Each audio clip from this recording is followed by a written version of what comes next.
ఉన్న బంగారాన్ని విడిపించి ఆ రోజు ఆన్లైన్ రేటుకే మేము కొంటాం. Sharma gold company. నమస్కారం. సుమన్ టీవీ ప్రేక్షకులకు శ్రీ క్రోధినామ సంవత్సర ఉగాది శుభాకాంక్షలు. తెలుగువారికి ఎంతో ఇష్టమైన పండుగ ఉగాది. షడ్రుచుల సమ్మేళనమైన ఈ ఉగాది పండుగ నాడు ద్వాదశ రాశుల వారికి ఏ రకంగా ఉండబోతుంది, నవనాయకుల ఫలితాలు ఎలా ఉన్నాయి, మొత్తంగా ఉగాది పంచాంగమును వివరించేందుకు మనతో పాటు ఉన్నారు ప్రముఖ జ్యోతిష్య పండితులు బ్రహ్మశ్రీ నందిపట్ల శ్రీహరి శర్మ గారు. గురుగారు నమస్కారం అండి. వాగర్థావివ సంపృక్తౌ వాగర్థ ప్రతిపత్తయే జగతః పితరౌ వందే పార్వతీ పరమేశ్వరౌ. సదాశివసమారంభాం శంకరాచార్య మధ్యమాం అస్మదాచార్యపర్యంతం వందే గురుపరంపరాం. ఆదిత్యాయ చ సోమాయ మంగళాయ బుధాయ చ గురుశుక్రశనిభ్యశ్చ రాహవే కేతవే నమః.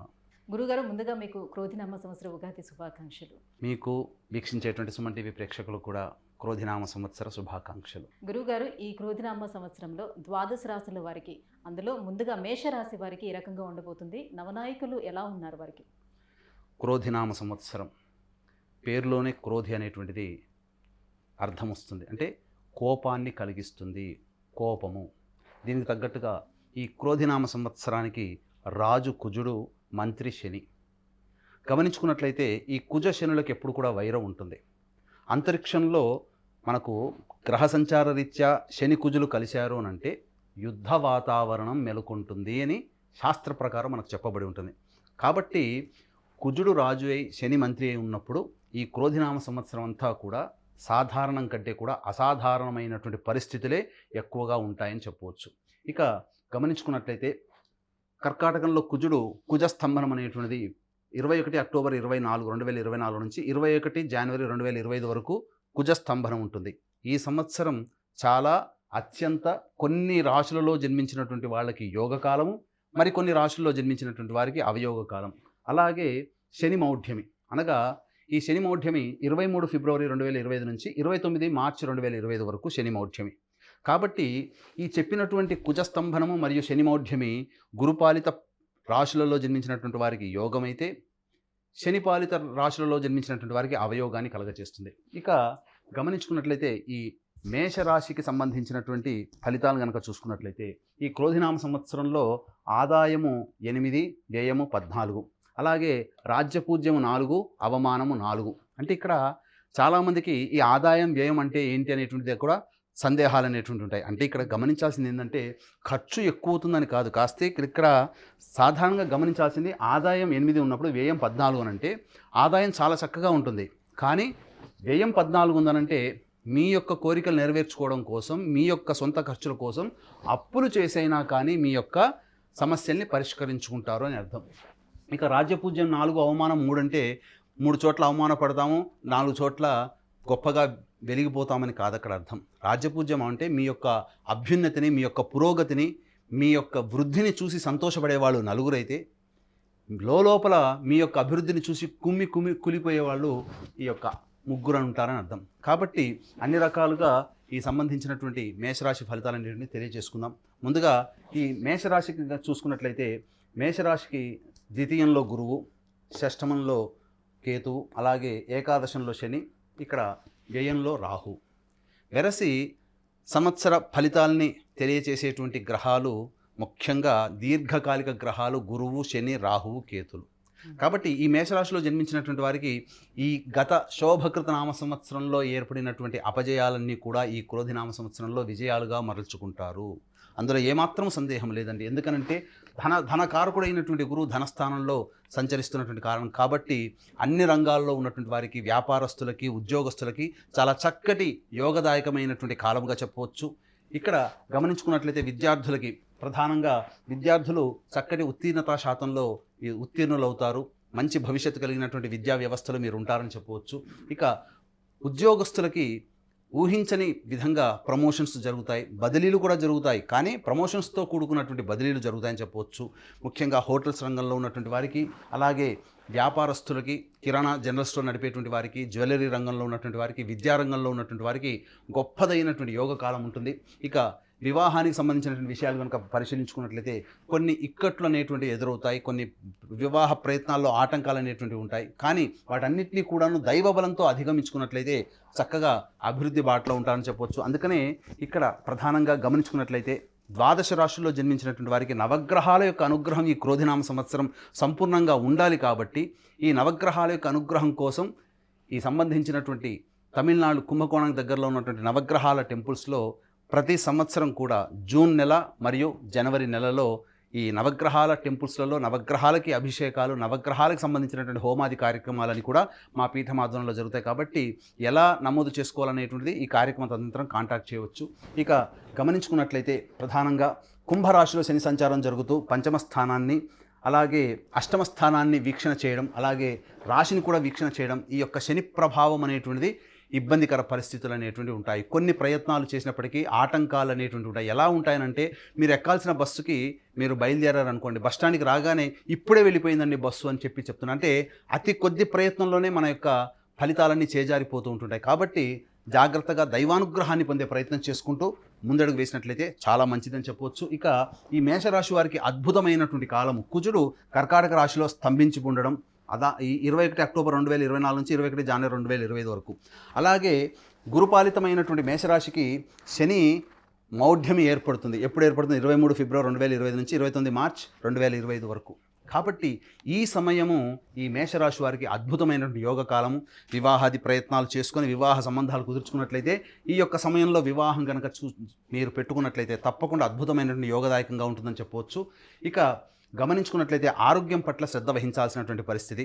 ఈ యొక్క సంబంధించినటువంటి ఈ కుజస్తంభనము అలాగే శనిమౌఢ్యం ఉన్నటువంటి సమయంలో అనూహ్యమైనటువంటి విజయాలు పొందుతారు. రాజకీయ నాయకులకి చక్కటి పదవి లభిస్తుంది. సంఘంలో పేరు ప్రతిష్టలు అనేటువంటివి పెరుగుతాయి. ఏదైనా కానీ నామినేటెడ్ పోస్టులో రాజకీయ నాయకులు ఉంటారని చెప్పవచ్చు.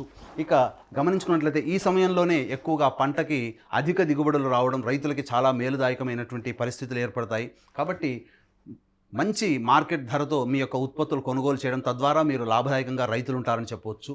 ఇక గమనించుకున్నట్లయితే వ్యయ స్థానంలో రాహు, షష్టమ స్థానంలో కేతు యొక్క సంచార ప్రభావం వలన కొంత మానసికమైనటువంటి శారీరకమైనటువంటి శ్రమకి ఎదురవ్వాల్సినటువంటి పరిస్థితి వస్తుంది.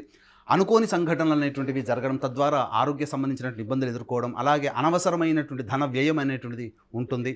కాకపోతే దైవానుగ్రహం వల్ల తీర్థయాత్రలు చేసే అవకాశము, అలాగే నదీ స్నాన సందర్శనం, ఇవన్నీ కూడాను దైవానుగ్రహం వల్ల కలుగుతాయి. ఎంతైనప్పటికీ కూడా ఖర్చును అదుపులో పెట్టుకొని మీరు చేసే ప్రయత్నాలు కనుక ముందుకు ఉన్నట్లయితే అద్భుతమైనటువంటి ప్రగతి మీరు పొందుతారని చెప్పవచ్చు.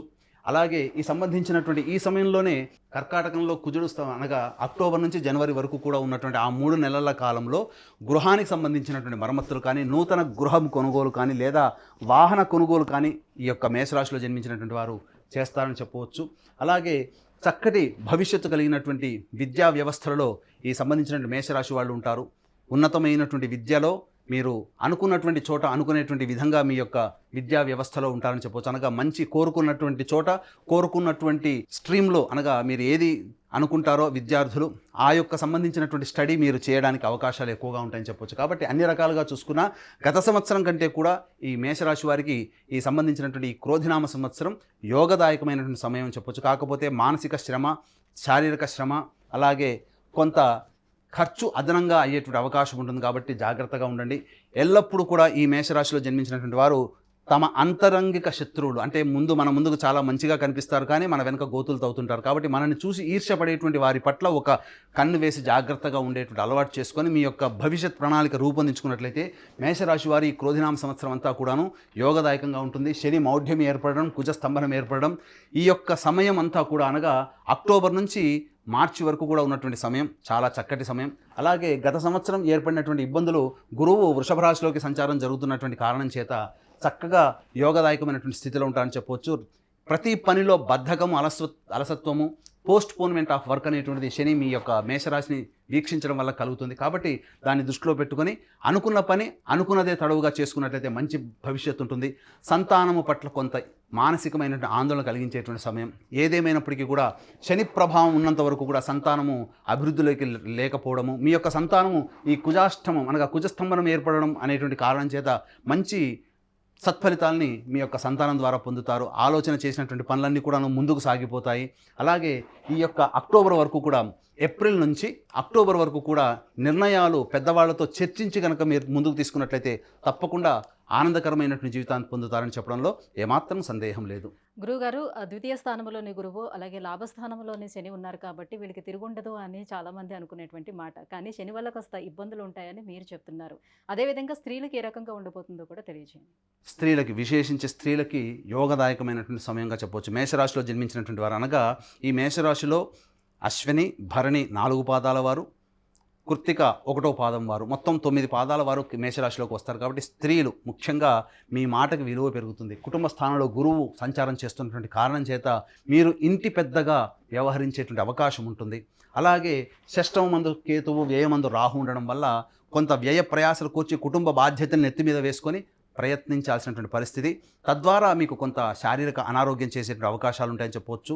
మీకు సంఘంలో కీర్తి ప్రతిష్టలు పెరుగుతాయి. మీ పుట్టింటి తరపున వారి యొక్క ఆరోగ్యం అనేటువంటిది మీకు కొంత మానసికమైన ఆందోళన కలిగిస్తుంది.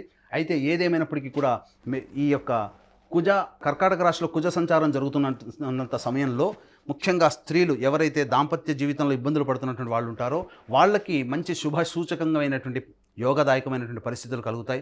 వివాహాలు కూడా స్త్రీలకి ఆ సమయంలో 21 అక్టోబర్ నుంచి మార్చి 29 వరకు ఉన్నటువంటి కాలంలో మంచి జరుగుతుందని చెప్పవచ్చు.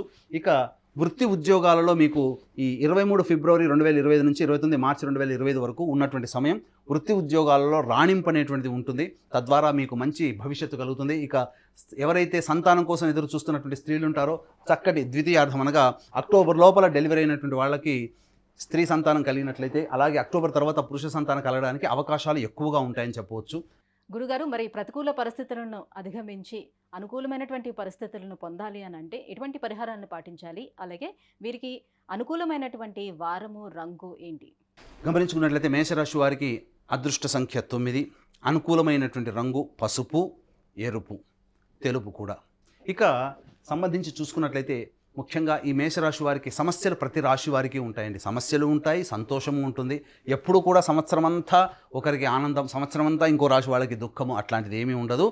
కాకపోతే సమయాలు మనకు అనుకూలంగా లేనప్పుడు జన్మజాతకరీత్యా ఉన్నటువంటి వాటికి సంబంధించినటువంటి కూడా బేరీజు వేసుకొని మనకు అనుకూలంగా లేని సమయంలో మనం ఇబ్బందులు పడుతున్నప్పుడు దైవానుగ్రహాన్ని పొందే ప్రయత్నం చేసుకోవాలి. కాబట్టి ఈ మేషరాశి వారు ప్రధానంగా ప్రతి మంగళవారం రోజున సుబ్రహ్మణ్య స్వామికి ఆవు పాలు, ఆవు నెయ్యి, తేనె ఈ మూడిటితో అభిషేకం జరిపించి చలివిడి నైవేద్యంగా పెట్టండి. లేకపోతే జంటనాగుల పాము ఉన్నటువంటి విగ్రహం ఉంటుంది, ఆ విగ్రహానికైనా అభిషేకము చలివిడి నైవేద్యంగా పెట్టండి. ఇక ప్రతిరోజు కూడాను దత్త అష్టకం, కాలభైరవ అష్టకం రోజుకి 3 సార్లు మీరు పఠించినట్లయితే మీకు తప్పకుండా ఆ రోజుకు వచ్చేటువంటి ఇబ్బందులన్నీ తొలగిపోతాయి. చెప్పిన విధంగా మీకు సమస్య వచ్చినప్పుడు సుబ్రహ్మణ్య స్వామిని అర్చించండి, చాలా మంచి జరుగుతుందని చెప్పవచ్చు. గురుగారు, ఈ క్రోధినామ సంవత్సరం మేషరాశి వారికి ఏ రకంగా ఉండబోతుంది, ఎటువంటి పరిహారాలను పాటించాలనే విషయాన్ని తెలియజేసినందుకు ధన్యవాదాలండి. సర్వం శ్రీ ఉమామహేశ్వర పరబ్రహ్మార్పణమస్తు.